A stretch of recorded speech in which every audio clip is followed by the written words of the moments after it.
mikroorganisme dalam bidang peternakan. Pengembangan bioteknologi di bidang peternakan telah menghasilkan vaksin, antibodi, dan hormon. Hormon pertumbuhan BGH atau Bovine Growth Hormone yang dihasilkan dari bakteri Escherichia coli yang telah direkayasa genetiknya ternyata mampu merangsang pertumbuhan hewan ternak sehingga produksi daging dan susu dapat ditingkatkan. Sementara itu, hormon EGF atau Epidermal Growth Factor adalah hormon yang mempercepat pertumbuhan rambut domba penghasil wol. Jika diberikan penambahan dosis EGF, domba akan memiliki rambut yang tumbuh lebih cepat, helaian rambut lebih tipis, dan akan rontok dengan sendirinya. Artinya, tidak diperlukan pencukuran secara manual.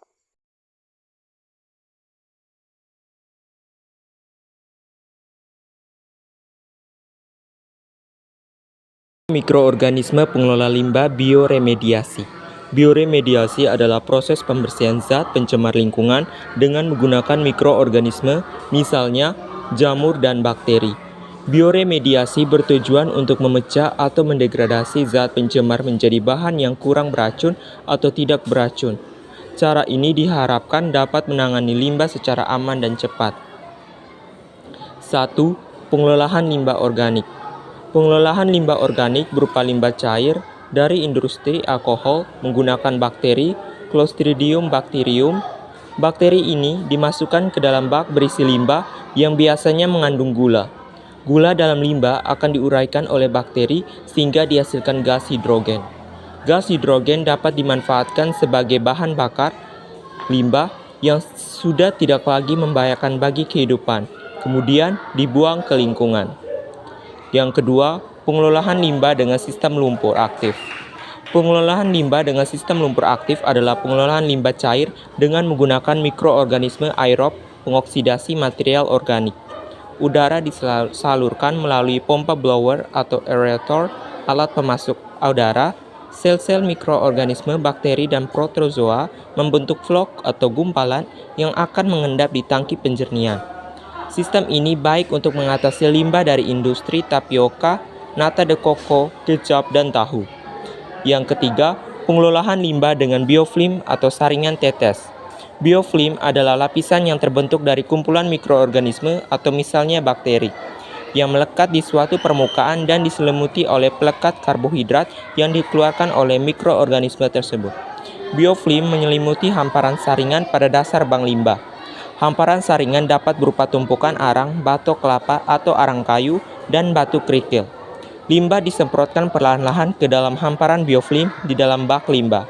Saat limbah perlahan-lahan menetes, mikroorganisme pada biofilm menguraikan materi organik dalam limbah. Yang keempat, penguraian lumpur secara anaerobik. Lumpuran yang akan diproses berupa endapan yang terkumulasi dari pengelolaan limbah secara aerob atau mengendap lainnya di dalam tangki pemroses dipelihara bakteri anaerob Metabacterium yang mampu mengubah bahan bakar menjadi CH4 metana, CO2, H2, dan H2O. Lumpur tersebut dibiarkan selama 2-3 minggu di dalam tangki tanpa oksigen pada suhu 30-40 derajat Celcius. Yang kelima, mikroorganisme pembersih limbah banyak. Galur dari bakteri Pseudomonas putida dan jamur Cladosporium raceinae merupakan mikroorganisme yang mampu mengonsumsi hidrokarbon. Hidrokarbon merupakan bagian utama minyak bumi dan bensin. Yang berikutnya adalah bioplastik. Jadi teman-teman, plastik telah menjadi bagian yang tidak terpisahkan dari kehidupan saat ini. Plastik yang terbuat dari bahan kimia seperti polietilena sulit terurai di lingkungan. Oleh karena itu, bioteknologi mengembangkan bioplastik yang secara alamiah dapat dan dengan mudah terdegradasi baik oleh mikroorganisme maupun cuaca. Bioplastik biasa digunakan untuk barang sekali pakai seperti kemasan makanan dan alat makan seperti sendok, garpu, mangkuk, atau sedotan, wadah buah dan sayuran, atau botol untuk minuman ringan. Bioplastik dapat dibuat dari pati, selulosa, minyak nabati, amilum jagung, kolobot jagung, amilum ercis, dan biopolimer lainnya yang berasal dari mikroorganisme. Bioplastik jenis poli 3 dihasilkan oleh bakteri tertentu, pengolah glukosa pati, jagung, atau air limbah. Bioplastik ini membentuk lapisan transparan pada titik leleh melebihi 130 derajat Celcius dan dapat terurai tanpa sisa. Mikroorganisme yang berperan dalam pembuatan bioplastik antara lain bakteri dan jamur.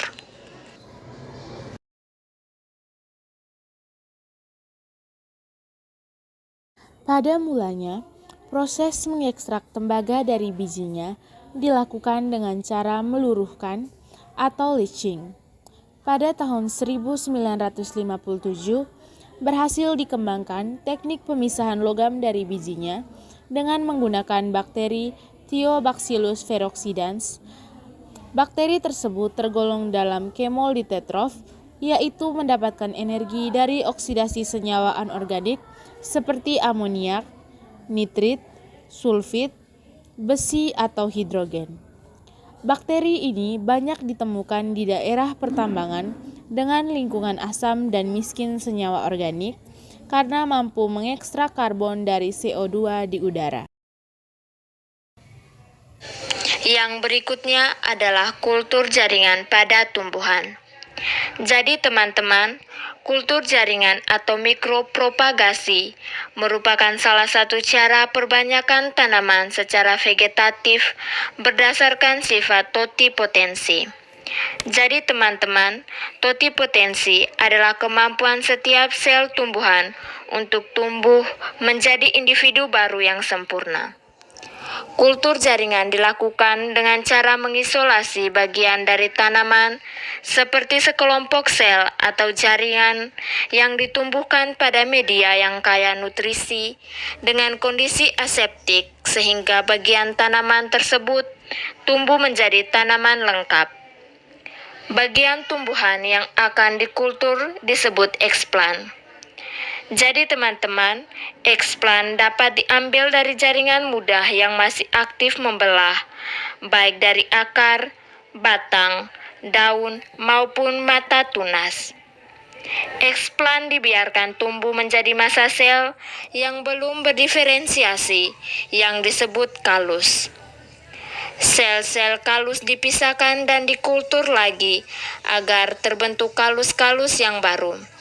Sel-sel kalus kemudian berdiferensiasi, membentuk akar, batang, daun, dan tumbuh menjadi tanaman lengkap berukuran kecil atau plant plate.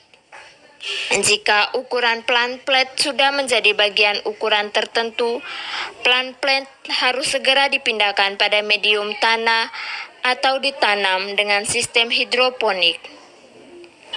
Kultur jaringan dapat membantu menyediakan bibit pertanian yang bersifat identik dengan induknya, seragam dan berjumlah banyak dalam waktu yang cepat.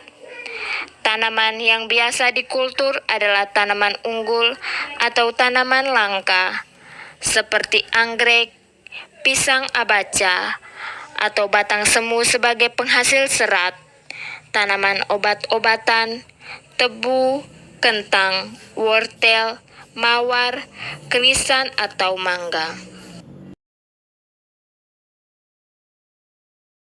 Informasi genetik dari mikroorganisme yang dapat menciptakan patogen baru akan sangat berbahaya bagi ekosistem jika mikroorganisme hasil manipulasi tersebut terlepas keluar dari laboratorium.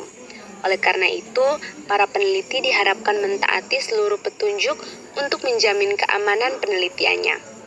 B. Timbulnya bahan makanan yang mengandung protein baru bersifat toksik. Organisme transgenik yang dihasilkan melalui transfer gen dari bakteri atau hewan ke dalam tumbuhan atau sebaliknya berbeda dengan organisme hasil hibridasi. Makanan yang dihasilkan dari penyambungan gen atau organisme transgenik dapat mengandung protein baru yang kemungkinan bersifat toksik atau menyebabkan alergi pada sebagian orang. Dalam hal ini, perlu adanya bioetika pertanian, yaitu kajian nilai moral dalam bioteknologi di bidang pertanian. C. Munculnya tanaman super gulma. Tanaman budidaya hasil rekayasa genetik memungkinkan terjadinya pemindahan gen barunya ke tanaman lain yang masih berkerabat dekat. Jika tanaman yang menerima gen tersebut tumbuhan liar yang sangat adaptif terhadap lingkungannya dan resisten terhadap herbisida atau hama, keturunannya akan menjadi super gulma. Oleh karena itu, diperlukan pengawasan ekstra terhadap penanaman tanaman transgenik. D. Teknik bayi tabung dapat membingungkan status orang tuanya. Seandainya sel telur dan sel spermanya sama-sama diambil dari bank sel kelamin, akan terjadi kebingungan terhadap hubungan keluarga dengan bapak dan ibunya yang sebenarnya, sehingga memunculkan beberapa istilah, misalnya bapak genetik, bapak biologis, bapak asuh, ibu genetik, ibu kandung, atau ibu asuh. Adanya sel rahim untuk menumbuhkan embrio dapat membingungkan status ibunya. Untuk menghindari dampak negatif ini, perlu adanya bioetika kedokteran dan pemahaman agama yang kuat.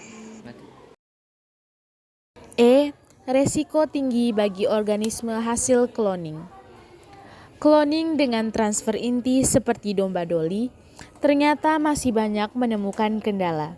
Salah satunya adalah tingkat keberhasilan transfer inti yang masih sangat rendah. Dari 277 sel telur yang diisi dengan inti sel somatik donor, hanya beberapa saja yang berhasil membentuk tingkat blastosis. Janin cloning yang dilahirkan beresiko tinggi mengalami kelainan pada sistem kekebalan tubuh, gejala penuaan dini, kelainan fungsi hati dan jantung, serta gangguan darah. F. Penyebaran bakteri strain secara liar. Bakteri strain adalah bakteri yang dapat mengonsumsi minyak. Bakteri ini biasa digunakan sebagai pembersih tumpahan minyak yang ada di lautan. Penggunaan bakteri ini harus diawasi, karena jika bakteri berada di tempat pengeboran minyak, maka akan menghabiskan sumber minyak di seluruh dunia. G. Erosi plasma nutfah. Masyarakat cenderung menyukai penggunaan tanaman transgenetik yang memiliki sejumlah sifat lebih unggul daripada tanaman asli non-transgenetik yang sebenarnya merupakan sumber plasma nutfah. Akibatnya, keberadaan tanaman asli tersebut semakin berkurang dan dapat mengalami kepunahan. H. Terganggunya keseimbangan ekosistem. Dikembangkannya tanaman transgenetik yang mempunyai gen dengan efek pestisida, misalnya jagung BT, ternyata dapat menyebabkan kematian larva spesies kupu-kupu raja atau Danaus flexipus. Hal tersebut dapat menimbulkan gangguan keseimbangan ekosistem. Gen resisten pestisida yang terdapat dalam jagung BT dapat dipindahkan kepada gulma milkweed yang berada pada jarak hingga 600 meter. Larva kupu-kupu raja yang memakan daun gulma yang telah memiliki gen resisten pestisida tersebut akan mengalami kematian. Dengan demikian, telah terjadi kematian organisme non-target. I. Penyalahgunaan senjata biologis. Senjata biologis berasal dari agen biologis seperti bakteri atau virus yang berisi patogen dan toksin berbahaya yang dihasilkan oleh organisme tertentu. Penggunaan senjata biologis dianggap sebagai senjata perang yang lebih membahayakan daripada senjata perang lainnya karena dapat berkembang biak secara liar sehingga keberadaannya lebih lestari. Perjanjian internasional melarang penggunaan senjata biologis dalam perang.